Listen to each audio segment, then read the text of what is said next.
IL-76 Russia సైన్యానికి చెందిన monster plane ఇది. సైనిక తరలింపుతో పాటు భారీ బరువుండే డిఫెన్స్ ఎక్విప్మెంట్ రవాణాకు ఈ విమానాన్ని ఉపయోగిస్తారు. రీసెంట్గా ఈ బాహుబలి ప్లేన్ ఇరాన్ రాజధాని టెహ్రాన్లో ల్యాండ్ అవ్వటం తీవ్ర చర్చకు దారితీసింది. రష్యన్ మాన్స్టర్ ప్లేన్ ఇరాన్ ఎందుకు వచ్చింది, ఏం తీసుకొచ్చింది వంటి ప్రశ్నలు టెల్ అవీవ్తో పాటు పశ్చిమ ఆసియా మొత్తాన్ని వణికించేస్తున్నాయి. ఇంతకు IL-76 రవాణా విమానం టెహ్రాన్లో ల్యాండ్ కావటం వెనుక అసలు కథేంటి? ఇలాంటి సమయంలోనే అబ్రహాం కూటమి ఏర్పాటుపై ఇజ్రాయెల్ ఎందుకు ఫోకస్ చేసింది?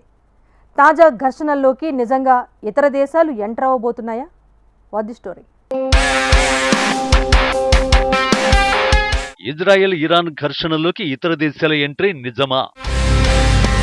రష్యా మాన్స్టర్ ప్లేన్ టెహ్రాన్లో ఎందుకు ల్యాండ్ అయింది? ఇజ్రాయెల్ అబ్రహం కూటమి ఏర్పాటుపై ఎందుకింత చర్చ? హమాస్ చీఫ్ హనియే ఎలిమినేషన్తో ఇజ్రాయెల్ ఇరాన్ ఉద్రిక్తతలు ఏ క్షణమైనా యుద్ధంగా మారడం ఖాయంగా కనిపిస్తోంది. ఈ క్రమంలోనే ఇటు ఇరాన్ అటు ఇజ్రాయెల్ తమతో కలిసొచ్చేదెవరో లెక్కలేసుకుంటున్నాయి. ఈ క్రమంలోనే ఎవరూ ఎక్స్పెక్ట్ చేయని విధంగా రష్యా సీన్లోకి వచ్చింది. రీసెంట్ గా ఆ దేశ సైనిక విమానం మాస్కోలో టేకాఫ్ అయి ఇరాన్ రాజధాని టెహ్రాన్ లో ల్యాండ్ అయింది. ఆ మాన్స్టర్ ప్లేన్ పేరు IL-76.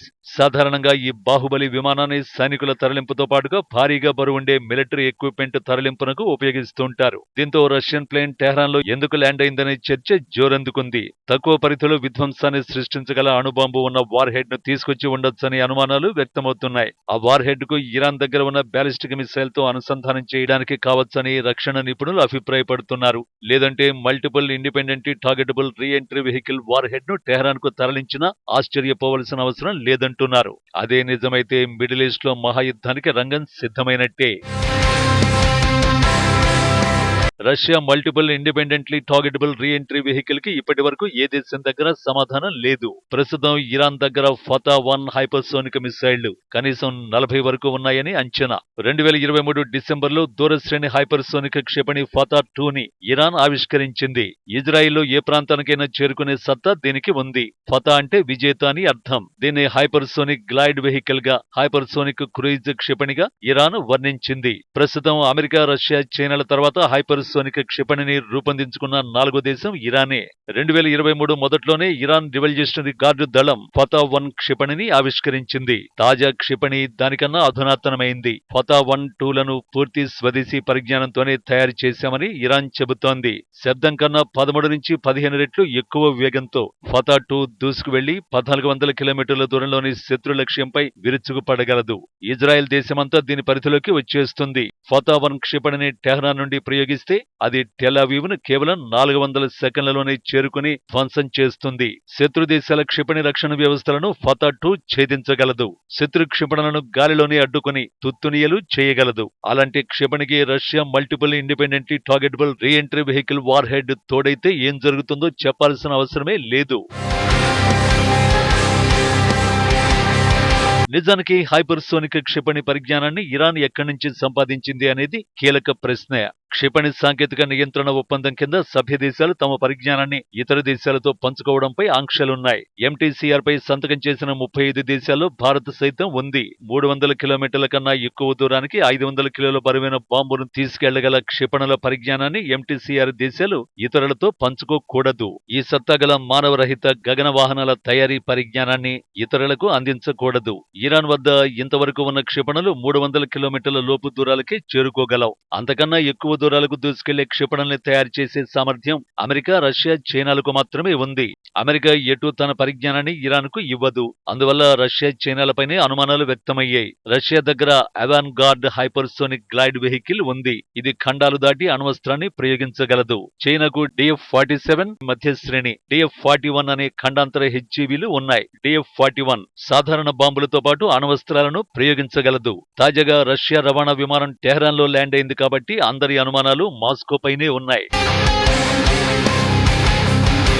వాస్తవానికి ఇరాన్ చుట్టుపక్కల ఇజ్రాయెల్, అమెరికాలకు మిత్రదేశాలే ఉన్నాయి. ఉత్తరాన అజర్బైజాన్, ఇరాక్, కుర్దిస్తాన్, పశ్చిమాన యుఏఈ, బహ్రెయిన్, హిందూ మహాసముద్రంలో అమెరికన్ నౌకాదళం కమ్ముకొని ఉన్నాయి. మరోవైపు ఇరాన్ సైతం ఇజ్రాయెల్ నలుదిక్కులా తన మిత్రులను పెంచి పోషిస్తోంది. లెబనాన్లో హిజ్బుల్లా, యెమెన్లో హౌతీ, ఇరాక్, సిరియాలలో షియా దళాలు, పాలస్తీనాలో హమాస్, గాజాలో ఇస్లామిక్ జిహాద్ దళాలకు ఇరాన్ అండదండల్ని అందిస్తోంది. ఇవి ఇప్పటికే ఇజ్రాయెల్తో పరోక్ష యుద్ధం చేస్తున్నాయి. ఉక్రెయిన్పై పోరు కోసం ఇరాన్ ఇప్పటికే రష్యాకు డ్రోన్లను సరఫరా చేసింది. రష్యా నుంచి S-300 క్షిపణి వ్యవస్థను ఇరాన్ కొనుగోలు చేసింది. హైపర్సోనిక్ క్షిపణి పరిజ్ఞానాన్ని ఇరాన్ దొంగిలించడమో లేదా రష్యా నుంచి గుట్టుగా సంపాదించడమో చేసి ఉండొచ్చన్న అనుమానాలు వ్యక్తమవుతున్నాయి. సరిగ్గా ఇలాంటి సమయంలోనే రష్యా సైన్యం ఆధీనంలో ఉండే భారీ విమానం టెహరాన్లో ల్యాండ్ అవడం ఈ అనుమానాలన్నింటికీ బలం చేకూరుస్తోంది. ఇటీవలే F-16 యుద్ధ విమానాలు ఉక్రెయిన్కు చేరుకున్నాయి. దీంతో అమెరికాపై ప్రతీకారం తీర్చుకోవడమే లక్ష్యంగా పుతిన్ ఇరాన్కు మద్దతుగా నిలుస్తున్నారు అనేది ఓ వర్షన్. అదే నిజమైతే ఇజ్రాయెల్కు అసలైన కష్టాలు మొదలయ్యాయన్న మాటే. ఇప్పటికే ఇజ్రాయెల్పై ప్రతీకారం తప్పదని టెహరాన్ క్రిస్టల్ క్లియర్ కామెంట్లు చేసింది.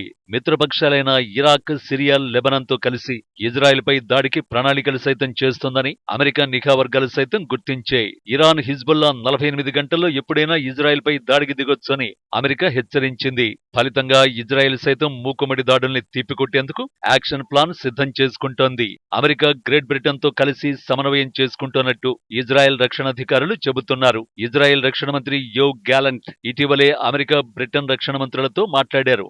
ఈసారి ఇరాన్ ప్రతిస్పందన తీవ్రంగా ఉంటుందని అనుమానిస్తున్నారు. ఇజ్రాయెల్, అమెరికా, యూకేలతో అబ్రహం కూటమిని ఏర్పాటు చేయాలనేది టెల్ అవీవ్ యాక్షన్ ప్లాన్. అంటే ఈ 3 దేశాలు ఇరాన్, దాని మిత్ర దేశాల దాడుల్ని అడ్డుకుంటాయి. మరోవైపు ఇజ్రాయెల్పై ఇరాన్ దాడి చేస్తే తమ దేశం అన్ని విధాలుగా అండగా నిలబడుతుందని అమెరికా రక్షణ మంత్రి చెప్పారు. ఇప్పటికే ఇజ్రాయెల్కి అండగా యుద్ధ నౌకలతో సహా పలు రక్షణ సామగ్రిని మోహరించింది. ఈ పరిణామాలన్నీ పశ్చిమాసియా ఎలాంటి విపత్తును ఎదుర్కోబోతోందో చెప్పకనే చెబుతున్నాయి.